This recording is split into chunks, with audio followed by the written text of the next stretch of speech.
Welcome to the Baseface Network.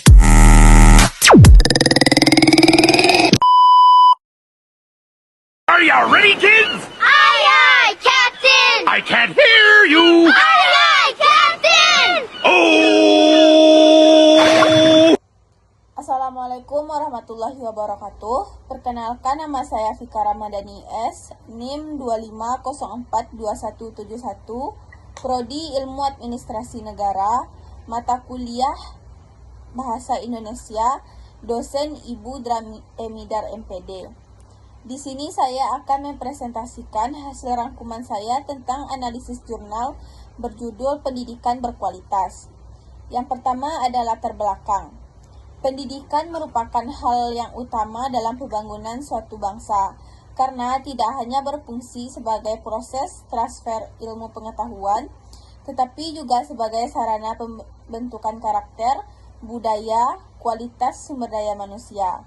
Dalam konteks global, pendidikan menjadi fokus utama dalam substansi Development Goals atau SDGs, terutama SDG 4, yang menekankan pentingnya pendidikan inklusif, berkualitas, dan merata.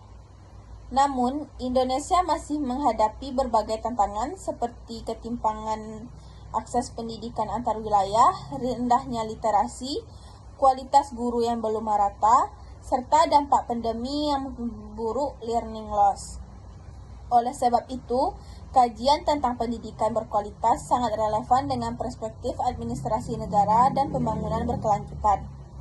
Yang kedua, ada pertanyaan mendasar. Pertanyaan yang pertama, mengapa pendidikan berkualitas penting untuk pembangunan berkelanjutan? Yang kedua, bagaimana hubungan pendidikan berkualitas dengan tata kelola pemerintah? Yang ketiga, apa saja tantangan utama dalam mewujudkan pendidikan berkualitas di Indonesia? Yang keempat, bagaimana strategi yang dilakukan untuk meningkatkan kualitas pendidikan dalam perspektif administrasi negara? Selanjutnya, tujuan penulisan. Tujuan yang pertama, menganalisis hubungan antara pendidikan berkualitas dan pembangunan berkelanjutan. Yang kedua, mengkaji peran pendidikan dalam meningkatkan kapasitas birokrasi dan kualitas tata kelola pemerintahan. Yang ketiga, mengidentifikasi tantangan dan hambatan dalam pembangunan pendidikan di Indonesia. Yang keempat, merumuskan strategi dan rekomendasi kebijakan yang efektif, inklusif, dan berkeadilan terkait pendidikan. Yang kelima, memberikan kontribusi pemikiran dan pengetahuan kualitas pendidikan melalui perspektif administrasi negara. Selanjutnya ada ringkasan isi pembahasan. Yang pertama, pendidikan dan pembangunan berkelanjutan. Ini menjelaskan tentang pendidikan berperan sebagai investasi modal manusia yang meningkatkan produktivitas, kesejahteraan sosial, dan kemampuan negara beradaptasi dengan perubahan global. Selanjutnya ada SDG 4, menekankan pendidikan yang inklusif, merata, dan relevan bagi masyarakat. Yang kedua ada tantangan pendidikan di Indonesia. Yang pertama ada ketimpangan akses dan infrastruktur wilayah, terutama di wilayah 3T. Yang kedua, kompetensi guru yang belum merata. Yang ketiga, tata kelola pendidikan yang lemah serta koordinasi pusat dan daerah yang kurang efektif.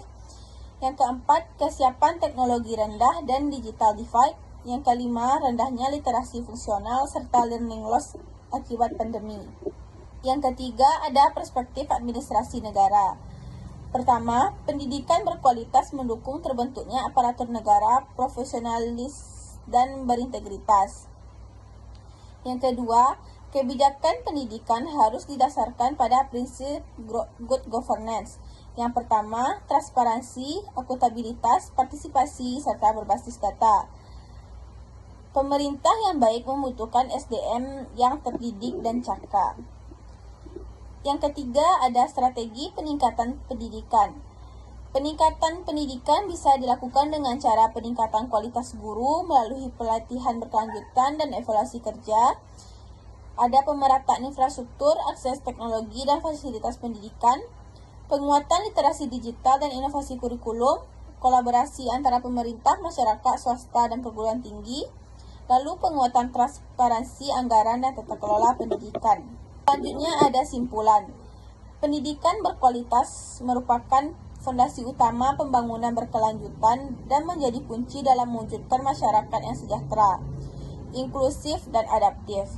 Kualitas pendidikan sangat mempengaruhi efektivitas birokrasi dan tata kelola pemerintahan. Tantangan pendidikan di Indonesia masih kompleks dan bersifat multidimensional, meliputi aspek infrastruktur, sumber daya manusia, teknologi, serta tata kelola. Upaya peningkatan pendidikan harus dilakukan secara kolaboratif, berkelanjutan, dan berbasis data agar efektif untuk mencapai SDG 4. Selanjutnya ada rekomendasi dan saran. Saran yang pertama, peningkatan profesionalisme guru. Yang kedua, pemerataan akses pendidikan. Yang ketiga, penguatan tata kelola pendidikan. Yang keempat, optimalisasi digitalisasi pendidikan.